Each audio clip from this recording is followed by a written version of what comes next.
Alors, ma vidéo aujourd'hui sera un peu différente, mais il me tient vraiment à cœur d'aborder ce sujet. Il s'agit de la transmission, l'importance de la transmission. Il en va de la survie de notre civilisation, de la survie de notre patrimoine, de la survie de notre culture. Vous savez, par exemple, une langue ne perdure que quand elle est parlée. Mais une langue fait partie d'un patrimoine qui peut être religieux, qui peut être juste culturel ou se baser sur d'autres choses.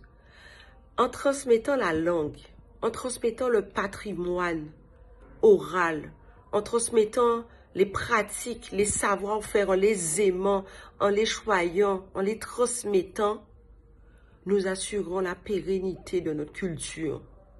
On ne s'en rend pas compte, mais la langue, par exemple les Antillais en France, maintenant il y a des cours de créole. Prenez le temps, transmettez, pas que pour régler vos comptes avec vos enfants, vous parlez le créole, mais transmettez, envoyez-les en cours, qu'ils apprennent à parler le créole. Parce que maintenant on trouve des Antillais en France de 3e génération qui ne comprennent même plus le créole. C'est-à-dire que leurs grands-parents parlaient le créole à leurs parents, qui le comprenaient mais qui ne le parlaient pas. Et aujourd'hui, leurs petits-enfants ne comprennent même plus le créole. C'est tellement triste.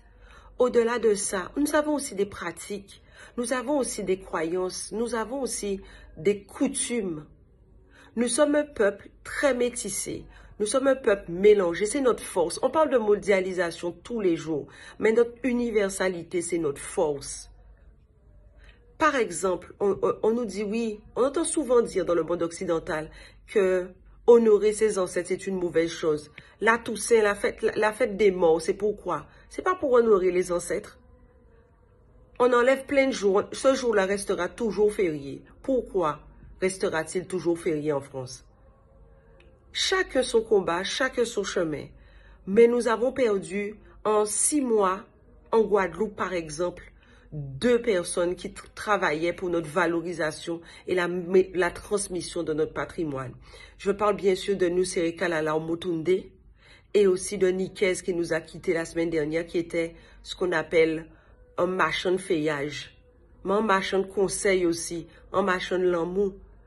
Alors, c'est ce type de dames qu'on appelle aussi les femmes médecines dans les traditions chamaniques dont on parle beaucoup en Europe, plus que dans les Amériques de cette façon. Ces gens-là nous ont donné, nous ont transmis, même ceux qui n'ont pas eu de contact personnel avec ces personnes, mais ils vous ont transmis quelque chose, transmettez-le. Vous allez acheter du feuillage sur le marché.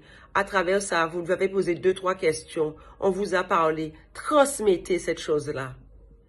Parce qu'il en va de la survie de notre civilisation. Nous devons transmettre. Regardez le chartreux ou poulpe, je ne sais pas comment vous l'appelez. C'est un animal super intelligent. Il y a énormément d'études scientifiques qui ont été menées autour de cet animal. C'est un animal super intelligent qui serait arrivé peut-être à, s'il transmettait, qui aurait pu ramener encore d'autres choses. Le souci, c'est que cet animal ne transmet rien. Chaque naissance est un recommencement. Donc nous, on est déjà à un niveau, quel qu'il soit.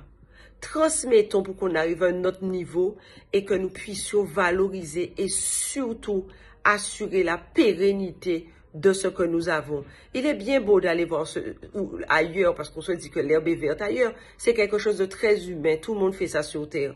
Mais un peu de chauvinisme, de grâce, un peu de chauvinisme. Transmettons notre langue, transmettons notre patrimoine, transmettons ce que nous savons, discutons, participons à des échanges, des ateliers, participons à des débats, mais apportons notre pierre à l'édifice, mais en conscience, surtout en conscience. Voilà, donc c'était ce que je voulais partager aujourd'hui. Sur ce, Adam Dotsonel, foutez fait.